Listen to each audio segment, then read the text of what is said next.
Hello and welcome to let's learn institution. आज topic है relation. Okay, तो relations क्या होते हैं वो देखेंगे। सेट्स क्या होता है? सेट्स हमने देखा था कि अगर मेरे पास कोई दो एक सेट है, ओके, 1 2 3 4 5, ओके, और एक दूसरा सेट है 1 4 9 16 और 25। ओके, तो इन दो सेट्स में एक लॉजिकल रिलेशन है। ये मैं देख सकता हूँ कि 1 का स्क्वायर होता है 1, 2 का स्क्वायर होता है 4, 3 का स्क्वायर होता है 9, 4 का स्क्वायर होता है 16, 5 का स्क्वायर होता है 25। ओके, तो अगर ऐसा मुझे रिलेशनशिप दिखाना है एक एक ही सेट में, ओके, तो यहाँ पे मैं ब्रैकेट्स यूज करके 1 1, ओके, क्योंकि 1 का स्क्वायर 1 है। फिर ब्रैकेट में लिख सकता हूँ 2 4, ओके, फिर 3 9, 4 16 और 5 25। ठीक है, तो अगर मैं ऐसे लिखूंगा तो इसे हम कहेंगे रिलेशन। Okay, relation.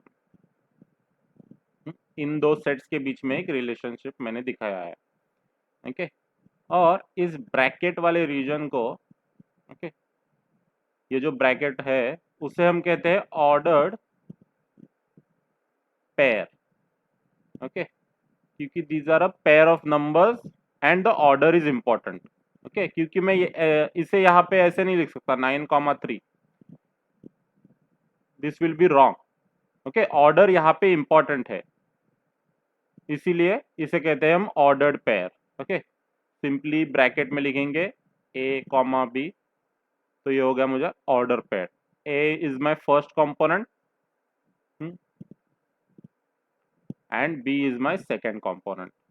ओके, तो ऑर्डर्ड पेयर हम रिलेशंस दिखाने के लिए यूज करते हैं। कोई भी दो नंबर्स में कोई लॉजिकल रिलेशनशिप होगा, वो मैथमेटिकल रिलेशन हो सकता है, कुछ रियल वर्ल्ड में हम सेट्स में सिर्फ नंबर्स ही नहीं रहते बराबर, कोई भी हो सकता है, नंबर ऑफ वीक्स, पीपल, कुछ भी हो सकता है। तो वैसे रिलेशनशिप में भी कुछ भी हो सकता है। हम मोस्टली मैथमेटिकल एग्जांपल्स देखेंगे, पर लॉजिकल कोई भी रिलेशनशिप हम अप्लाई कर सकते हैं। हम्म, और ऑर्डर इंपॉर्टेंट रहेगा। ओके, अगर मैंने ऐसे कहा तो इसका मतलब क्या है कि A comma B is not equal to B comma A. Okay, in general. और अगर मैंने ऐसे कहा कि A comma B is equal to C comma D, okay, अगर ऐसा मैंने कहा तो उसका मीनिंग क्या हो जाएगा कि A has to be same as C, okay, और B has to be equal to D. This is only true if and only if A is equal to C and B is equal to D. तो ये ordered pair में ये important है। यहाँ पे हमने देखा कि स्क्वायर नंबर्स हमने यूज किए पेयर करने के लिए। हम कुछ कोऑर्डिनेट्स भी यूज कर सकते हैं ग्राफ के। Okay, many uses to show the relations and ordered pairs. Okay, हम ये मोस्टली यूज करते हैं बराबर, कोऑर्डिनेट एक्स वाई कोऑर्डिनेट में कोई भी अगर मेरा पॉइंट होगा, हम्म, तो इसे कैसे, अगर 3 4 मैंने लिखा रहेगा ये पॉइंट का, तो क्या होता है, ये 3 होता है, ये 4 होएगा यहाँ पे।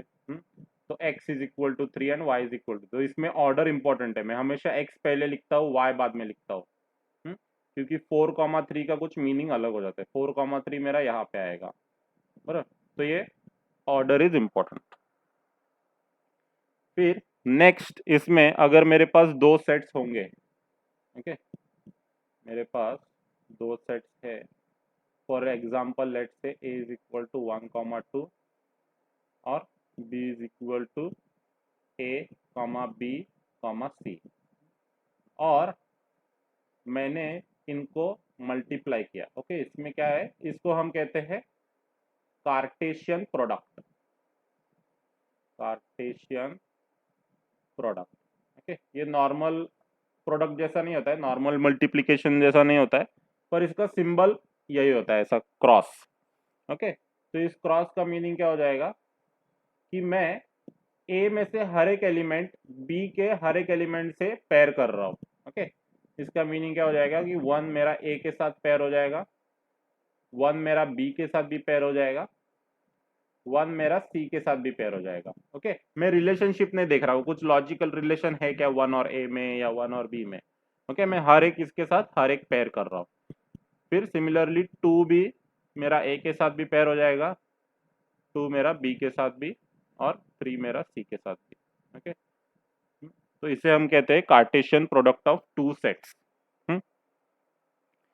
तो इसीलिए मेरा ए क्रॉस बी और बी क्रॉस ए अलग अलग हो जाएगा। ओके, बी क्रॉस ए मेरा क्या हो जाएगा, पहले मेरे बी के एलिमेंट्स आएंगे, मतलब ए कॉमा 1, फिर ए कॉमा 2, फिर बी कॉमा 1, ओके, फिर बी कॉमा 2, फिर सी कॉमा 1, और फिर सी कॉमा 2। ओके, तो ए क्रॉस बी और बी क्रॉस ए में डिफरेंस आएगा। हम ये भी देख सकते हैं, अगर number of elements in A is equal to 2, इस एग्जांपल में देखेंगे तो, और number of elements in B है 3, तो मेरे ए क्रॉस बी में नंबर ऑफ एलिमेंट्स कितने मिलते हैं मुझे, ये हम काउंट करेंगे 1 2 3 4 5 एंड 6, तो 6 मतलब क्या, 2 इंटू 3, बराबर 6 मिलते हैं। और बी क्रॉस ए में भी मुझे 6 एलिमेंट्स मिलते हैं, या 6 पेयर्स मिलते हैं। अभी अगर ए क्रॉस बी में से कुछ एलिमेंट्स मैंने ऐसे लिख लिए, ओके, मैंने लिखा यहाँ पे सिर्फ 1 कॉमा ए और 2 कॉमा बी, तो इसे मैं एक रिलेशनशिप कह सकता हूँ कि एक रिलेशन हो जाएगा। Okay, this is not the complete A cross B. Similarly अगर मैंने कुछ अलग लिख दिया कि रिलेशनशिप 2, ओके,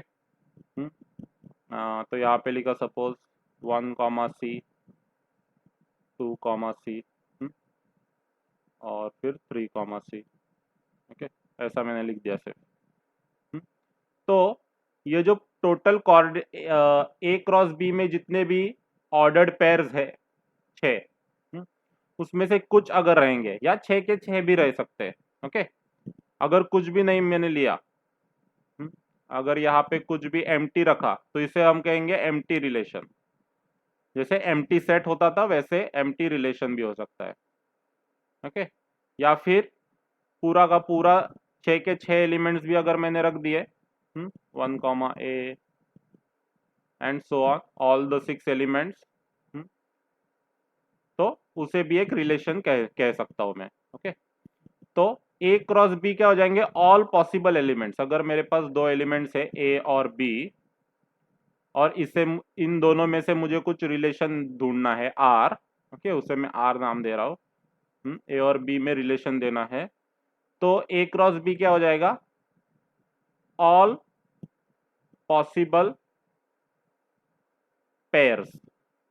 ओके, तो इसमें मुझे ऑल पॉसिबल पेयर्स मिलेंगे, पर उसमें से कुछ लॉजिकल रिलेशन रहेगा तो मैं लगाऊंगा, या लॉजिकल होना चाहिए ऐसा भी नहीं है, कुछ और भी हो सकता है। तो ये सब अलग अलग रिलेशन हो गए।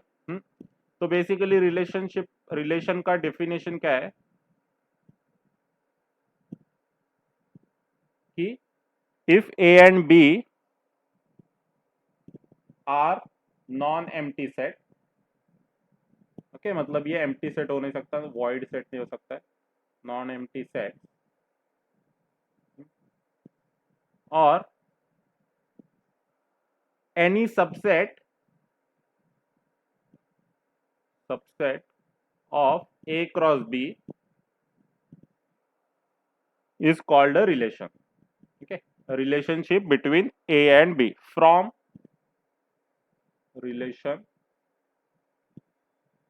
from A to B. Okay, हम A and B नहीं बोलेंगे, from A to B बोलेंगे, क्योंकि इसमें ऑर्डर इंपॉर्टेंट है। अगर मैंने B क्रॉस A लिया होता तो from B to A ऐसा लिखेंगे हम, बराबर। तो यूजुअली हम सेट्स के लिए ए बी सी डी ऐसे वर्ड्स यूज करते हैं, और रिलेशनशिप के लिए पी क्यू आर ऐसे यूजुअली सेट्स यूज कर सकते, मतलब लेटर्स यूज करते हैं मैथ्स में एटलीस्ट। ओके, अगर अभी यहाँ पे अज्यूम करेंगे कि ए है मेरे पास, हम्म, जिसमें सेट्स है 1 2, एलिमेंट्स है 1 2 3 4 5, और एक बी सेट है जिसमें है 1 4 और 9। ठीक है, और मुझे कहा हुआ है कि create a relation R such that X comma Y, okay, in ordered pair X comma Y belongs to R. Okay, और रिलेशनशिप क्या होनी चाहिए मेरी, X square is equal to Y. तो ये मेरा हो गया सेट बिल्डर फॉर्म में, मैंने सेट बिल्डर फॉर्म में लिख दिया। और रास्टर फॉर्म में इसे कैसे लिख सकता हूँ मैं, same R is equal to 1 1, क्योंकि 1 और 1 मैं लिख सकता हूँ एक साथ, फिर 2 4 लिख सकता हूँ, और फिर 3 9 लिख सकता हूँ, और कुछ लिख नहीं सकता हूँ, क्योंकि मुझे रिलेशनशिप क्या है बताया हुआ है कि एक्स स्क्वायर और X square is equal to Y. Okay, suppose अभी ये बी इतना फुल इतना सा नहीं है, बी हो सकता है टोटल कि 1 2 3 4 5 6 7 8 9 10। ओके, बहुत सारे एलिमेंट्स है बी में। तो अगर मैंने इसे यहाँ डायग्राम में निकाला, यहाँ वेन डायग्राम जैसा, ठीक है? ये पहला ओवल है मेरा ए और दूसरा है बी, और यहाँ पे मैंने नंबर रिप्रेजेंट किया 1 2 3 4 5, और यहाँ पे 1 2 3 4 5 6 7 8 9, या कहीं पे 10 भी है। पर मेरा रिलेशनशिप कैसे दिखाऊंगा मैं, 1 1 के साथ जाएगा, 2 4 के साथ जाएगा, और 3 9 के साथ जाएगा। ओके, और फिर बाकी एलिमेंट्स मेरे मैच नहीं हो रहे यहाँ पे भी ये मैच नहीं हो रहा है, ये मैच नहीं हो रहा है, ये किसी से मैच नहीं हो रहा है। फिर यहाँ पे कुछ टर्म्स होते हैं जो हमें देखने हैं। पहला टर्म है डोमेन। ओके, डोमेन क्या होता है, set of all first components. Okay, मतलब क्या, मेरे ऑर्डर्ड पेयर जो भी है, इस एग्जांपल में क्या हो जाएगा, वो जो भी ऑर्डर्ड पेयर के पहले कंपोनेंट्स है, मतलब क्या 1 2 और 3, 1 2 और 3। मेरा ए पूरा का पूरा नहीं आएगा, ए में 1 to 5 एलिमेंट्स है, पर 4 और 5 कहीं पे मैच नहीं हो रहे, इसीलिए वो डोमेन में आएंगे नहीं। फिर होता है को डोमेन, एक टर्म, इसमें क्या आएगा, जो भी बी है मेरा, बी के सब एलिमेंट्स आएंगे, बी कंप्लीटली आएगा 1 2 3 एंड सो ऑन। मतलब जो मैच हो रहे हैं, जो नहीं मैच हो रहे हैं, वो भी दोनों। ओके, और फिर रेंज एक टर्म आएगा, रेंज में set of all second components. Okay, मतलब क्या, जो भी मैच हो रहे हैं सिर्फ वही, मतलब 1 4 9, क्योंकि बी में कौन से मैच हो रहे हैं, 1 4 और 9, बाकी सब मैच नहीं हो रहे हैं। तो डोमेन और रेंज मैं डायरेक्टली यहाँ रिलेशन में देखूंगा जो जो एलिमेंट्स मुझे दिख रहे हैं। ओके, को डोमेन में मतलब क्या होता है कि मेरे पास अवेलेबल बी में क्या है, बहुत सारे एलिमेंट्स अगर होंगे भी तो भी वो को डोमेन में आएंगे, पर रेंज में नहीं आएंगे। अब देखेंगे टाइप्स ऑफ रिलेशन।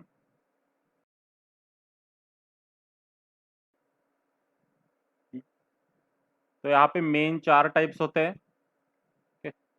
पहला है 1 to 1। इसका मीनिंग क्या है, अगर मेरे पास ए कुछ सेट है और बी एक सेट है,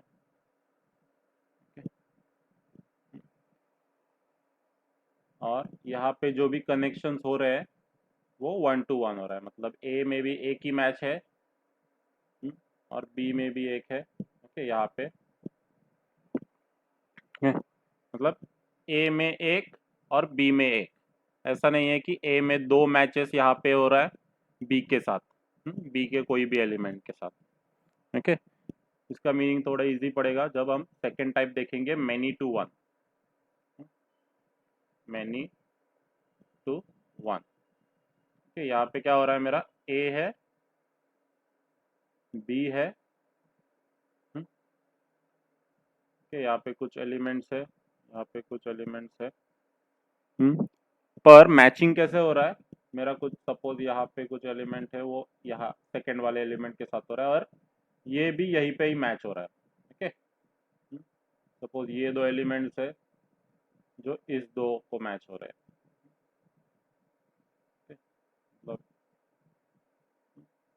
तो यहाँ पे क्या हो रहा है, many elements in A are matching on one element in B, इसीलिए यहाँ पे इसको बोलते हैं मैनी टू वन।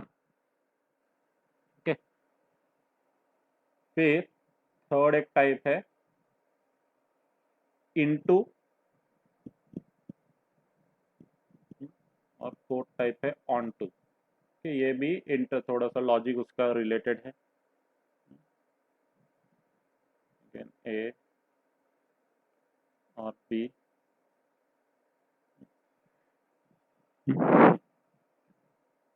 पे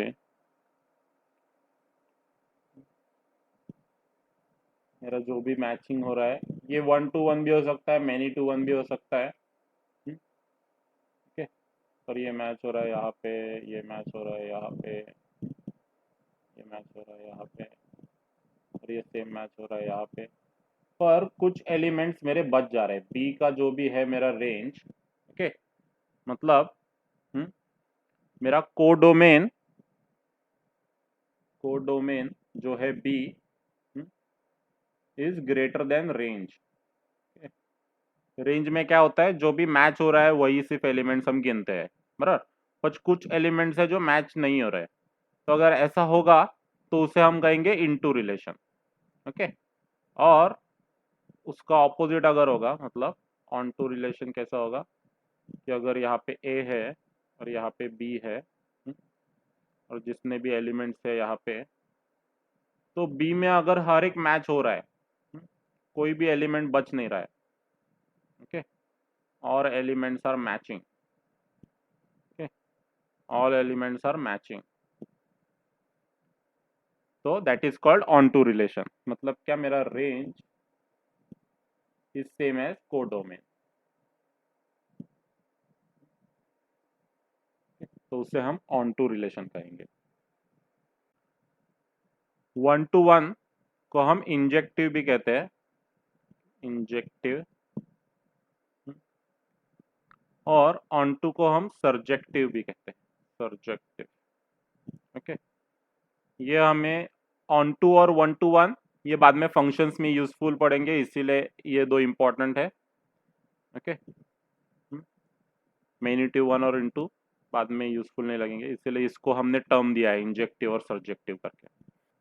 जब डोमेन और कोडोमेन दोनों सेम होंगे तो उसे हम कहते हैं binary relation. Okay, binary relation, उसका मीनिंग क्या हो जाएगा कि जब मेरा B is same as A, okay, okay, A is same as B, तब मेरा बाइनरी रिलेशन हो जाएगा।